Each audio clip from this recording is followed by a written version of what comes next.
this racism in this country is it's in the foundation of the buildings that this country says it's built upon. All these colonial buildings. It's in the foundation of this country. And we're constantly trying to tell America that they need to wake up. America represents oppression throughout the world, but they don't recognize that they're part of the problem. And racism has manifested itself in many different ways, and now it's in the whole sports industry. And they just don't get it. Why is it that somehow in this country's history and the way that they took our lands, colonized, exterminated the Indians, this mindset like if we were expendable, that's into the racism of this country and its founding, to the point to where they feel they can get away to using Indian mascots, the Redskins. What does that really mean? So fellas, the other thing I want to definitely ask you both about, you've talked a lot about it, written a lot about it over the years, been following this for years. The more recent poll put out by the Washington Post saying that 9 out of 10 Native Americans, I want to get the language right, do not think that the name Redskins is offensive. And I want to get it right because there was some pushback saying, and even in their own research saying, this wasn't that they were saying that the name is okay, they were just saying that they didn't find the word itself racist. Kevin, I'll start with you again. What is your response to this controversy as we sit, I guess, just outside Washington, D.C.? What is your response, having covered this for a long time, watched this issue for a long time? It's really not about polls, and I don't really like the polls. No matter who does them and what the result is, it still does not defeat what the American Psychological Association found in their studies of the impact on Native youth. It doesn't change. Research not cited in this poll. Not cited. Right, just by the way. In that just poll. It doesn't defeat what we've learned about the etymology of the word, the way it's been wielded against Native folk in this country. It doesn't defeat what people like Susan Harjo have been saying year after year after year. Officially, I think since 92 she started? Well, you can actually go back to 72. Oh, wow. I believe when she first moved to D.C. from Oklahoma, where she grew up a huge football fan, and went to her first NFL game in the city and looked around and wondered whether or not she was going to get out. Right. Am I next on the spit? So, it almost seems as if even though, and I work for the Post under contract, and I know some of the people who work in their polling department, and it's an outstanding polling department. But this doesn't, in fact, not only this doesn't defeat it for me, and I'm trying to make this documentary about this entire struggle, but it really energizes me because the way you stated exactly what the question was speaks really to education, right? It doesn't speak to something else. Yeah. Where do you even begin with this horseshit poll? They talked to 500 people in 50 states who, over the phone, said, yeah, I'm Native American. And they said, oh, does the word redskin offend you? No, it doesn't offend me. Great. Moving on to the next question. Now, when I'm asked, what do you think about the poll about the name, I've been asked this in some interviews. My response is, which poll are you talking about? Oh, are you talking about the one from Cal State San Bernardino that shows that 67%, when asked the question, and think about how it's a different question, do you think this name is racist or offensive? How 67%, not does it bother you, are you offended by this name? No, 67, do you think it's racist? Do you think it's 67% said, of course it's racist. It's a racial slur. 67%. And actually, I'm very sympathetic to the argument that the numbers really don't matter, that racism is like pregnancy. There's no such thing as being a little bit racist. You're either pregnant or you're not. It's either racist or it's not. And if it is, the percentages really should not matter. But I'm deeply bothered with how the polling folks did this. I've interviewed Scott Clement, who heads the polling department. He's a very intelligent, very thorough, very serious person. But that doesn't mean he's also infallible. And they made a big mistake here. They made a big mistake because they don't understand the issue of verification. They don't understand that to be Native American in this country is in and of itself a political act. It's not an ethnicity. It's not an ethnicity. It's not a race. It's not the sort of thing that you either just sort of are. It's the sort of thing that you have to fight to be. You know, and there we get to issues of tribal law. That's where you get to issues of enrollment. And those are the folks who should be asked. And so, is the name offensive? Let's go down the long list of tribal councils that have called on the team to change the name. The list is as long as our bodies. And so then you have to ask the question, either these tribal councils are profoundly out of touch with the people they talk to.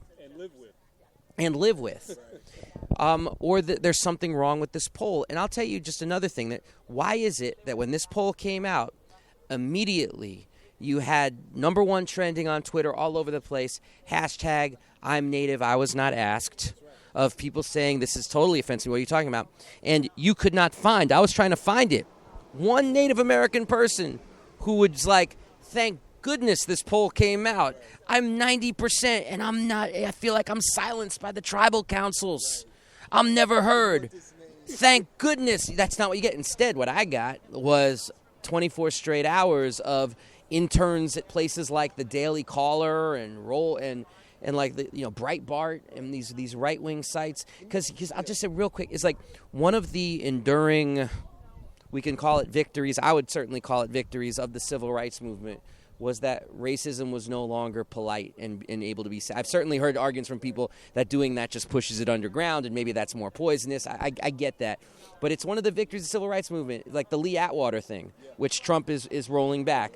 Like this idea that now if we're going to be racist, we have to speak in code because the civil rights movement defeated the idea of being openly racist. But this was the exception. And so it's the last place for largely white people to be able to just be racist and proud. And so when you challenge that, you're challenging something very sacred to them. That was definitely one of the things I wanted to quickly cover is what we were talking a little bit off camera about, the reaction of the sports talk radio media that I'm most familiar with, at least in this area. I'll leave it to that, where it was all white men praising this poll as if a burden had been lifted off of their shoulders, and now we could move on. All the critics would be shut up. Before you respond, to talk about that, if you could weave into your responses just a little bit of the history for those who are watching this, who don't know this team, who don't know the history of this name. Right. Why is it? I'll start this way. Why, in particular, is it difficult, if not fully incorrect, to say that this name is not about disparaging anyone, but it's about praising a group of people, which is usually the team's first line of defense. And then respond to a little bit about how media covered this in this city, if you would, or my critique at least of what. Well, first of all, media didn't cover this as an issue in this city until, according to my research, 1988, when a conversation between the columnist of the Washington Post, Cohen, and another Native person laid out for him the etymology of the word and their problem with the word. And he wrote a column at that time saying, this is outrageous, we need to change this name. It's about whites collecting scalps of indigenous people for money. Right. This is not about the stereotype of right. You can read 19th century advertisements for Redskins, which are scalps. Priced by age and gender and Which, by the way, at another level, right, is really about the eradication of the people of this country. So it's just not about a classified ad. A genocide. But we'll come back and ask 500 of you, allegedly. If you're, right. So, and then if you go back and you understand the history of the team, the last team in the NFL to integrate, which did so only under threat of bayonet from the federal government because they were playing in a new stadium, or they were to play in a new stadium that was funded by federal money, a team that was imported here from the city of Boston by an avowed racist in George Preston Marshall. You begun to get a whole other understanding of this team. And then not only that, but the fact that over the years, not only had he drenched the team in this ugly history of America in terms of its relationship to Native people, as well as with the Confederacy, because he wanted to hold on to the market of the southern states that he held, but also creating this fiction about the team honoring a man who was part of the team as being Native, who, in fact, is not Native at all. He's as phony as the cheerleaders that you had. And probably a lot of people who took the poll, pick up the phone and answer that poll. Exactly. Yeah, that's phony. So this entire thing is based on a fiction. Yeah, I mean, Kevin just broke it down big time. I mean, it's the stubborn defense of this name by the diehards has taken a very, very ugly turn in recent years. Because I moved to this town like around 20 years ago, a little less than that, and back that time, it's like it was just one of those things where even I was just sort of like, damn, that name's kind of messed up, but hey, go team, and I was into him.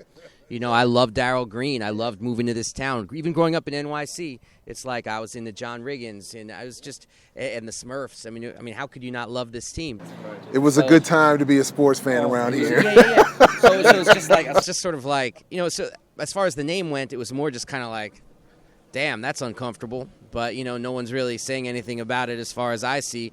And of course, one of the things the movement has done is that it's reminded me of that quote by we could call it, let's say, Boots Riley saying, you can't say shit when you're riding the fence, or Arundhati Roy, who said, once you see things and you can't unsee them, there's no more innocence, It's like, and so it's like everybody has seen this now, and so now I've seen things that I never saw before that are really upsetting, like my wife's family goes to Ocean City, Maryland, which tends to be like working-class, white, beach community, and you see shirts that have the Confederate flag and the Redskins logo intertwined. Wow. And it's like and when you saw Gillespie when he was running for governor in Virginia turn it into a wedge issue against Terry McAuliffe. I mean, and so it's this idea of it becoming just yet another thing in the tired red state, blue state culture war, and are you for political correctness or you're not, and Trump and all this stuff. Instead of just taking a step back and being like, well, wait a minute. Is it a racial slur or isn't it? It is. Should a team have it or not? Do we think it should? But you want to know the deal breaker question? Is I tried to ask this of Roger Goodell. He wouldn't answer it. He walked away. I said, if you started a new expansion team tomorrow, would you consider calling it Indians? And he just walked away. Not in a million years would an expansion team have a Native American name on it now. The other question I have is what percentage of the so-called indigenous population would it take to say, okay, we're going to change the name? In other words, right. If it was 9 out of 10 that said we don't like the name, does that mean that they would have changed it or immediately after this poll? Is the 67% number that you're citing, if they took that number seriously, is that high enough, not high enough? Like, they what would are they be blasting the poll the same way we're blasting? Well, that's what I mean. That's what I'm wondering, right? And that's why I don't like polls, because even United Nation did a poll, remember? Yeah. They did one, and they couched the question just right, and they got a very defining response. I mean, that was part of the critique that I had was that, Right. I mean, you I mean, not only a long-time journalist, well, because one of their questions Yeah. was like, and this is called like in polling, it's like you're kind of leading the Yeah. person. Right. They're like, would you be comfortable calling a Native American a Redskin? Right, exactly. but so that was the question of methodology was what I was, and as you not only are a journalism practitioner, but you teach it as well. And we take classes on methodology. Right. I mean, and it's just very basic. How are you writing the question? Who was the target of the question? What other questions are being asked? And what are not being? And it was so obvious that this poll is flawed, yet even trying to raise that as a point of criticism, not even getting into the weeds or something more complicated. Right. It's like, we don't even want to talk about that. We don't even, so, yeah. I'll just say this, as a son of Washington, as the song goes. I grew up in a family that has had season tickets forever. My father had them when the team played at Griffith Stadium. He grew up in Leroy Park, right over the wall from Griffith Stadium. You don't know Kevin's story with the name and his father? No. You please. I know you've told it a million times, but you got to tell this. No, this is too good. So in the early 1960s, when the new stadium, DC Stadium, was being built, and the team was still refusing to allow any black players on the team, my father and his friends started boycotting the games, and they went to watch the Baltimore Colts play instead, which had a number of black players. Obviously, Bobby Mitchell comes here. The team integrates. They play. And then about 1965, I think, my father became very, very disturbed about one of the great traditions of the team, and that was to have the great Redskins band before each game play the song Dixie, which encouraged people in the stands to fly the Confederate flag, and from time to time, fisticuffs would break out between black and white fans. So my father wrote a letter to the then acting president, Edward Bennett Williams, and said, Mr. Williams, with all due respect, this song is offensive to a number of your season ticket holders like me, and we would like to ask that you respect our wishes and our dignity and cease the playing of this song and stop treating the Negro ticket buyer with disrespect. And to Edward Bennett Williams' credit, he was running the team then, because by then George Preston Marshall was kind of incapacitated by age and illness. He wrote my father back and said, "Thank you for bringing this to my attention. I'll see that this is taken care of." And they haven't played the song Dixie since. But now, so instead of it's fight for DC instead of well, they stopped playing. They used to play the entire song. Right. Dixie. Now it's just the touchdown. Right. This wasn't even about the fight song. This was right. This was the Confederate national anthem. Right. That's right. And they stopped. Right. That's right. So the point being that they can change, and they have changed, and they can be sensitive. But the world didn't end. And the world didn't end. But I must say that as someone who grew up and lived and died each week with the success or failures of this team, I no longer do.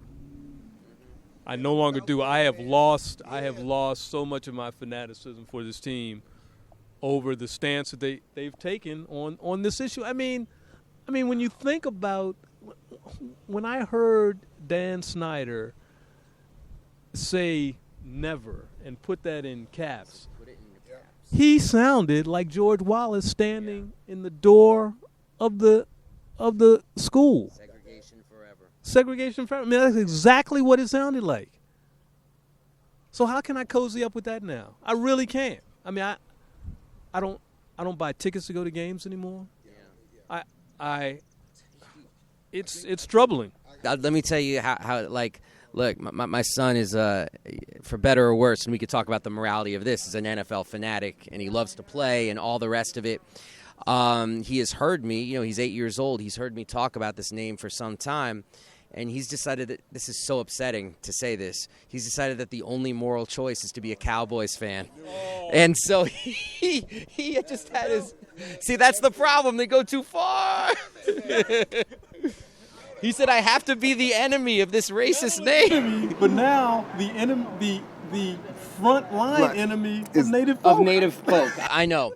That part just galls me to no end. And he's got his Des Bryant jersey. He wears it to school. And people in this town, they're like, hey, what are you wearing that for? You know, because he, like, random people on the street. And that just makes him, like... And he's like, because I'm standing up against racism. Yeah, in a Cowboys jersey, so... I'll just say, Lord help our seeds. Maybe you don't know what a redskin is, cause if you did shit, you would handle your biz. Alert the relatives, discipline the kids, tell them stop supporting racism in sports where they live now. Go ahead and scream for your team. They need it. Besides, the goal of players is to make it undefeated through a season, so belief in the common cause is critical. So you collaborate and treaty make along political lines that are designed to be a brethren connection, a force to be reckoned with in pursuit of perfection. Engrave your weapons with the logo of selection, used as a reflection of your moral intersection.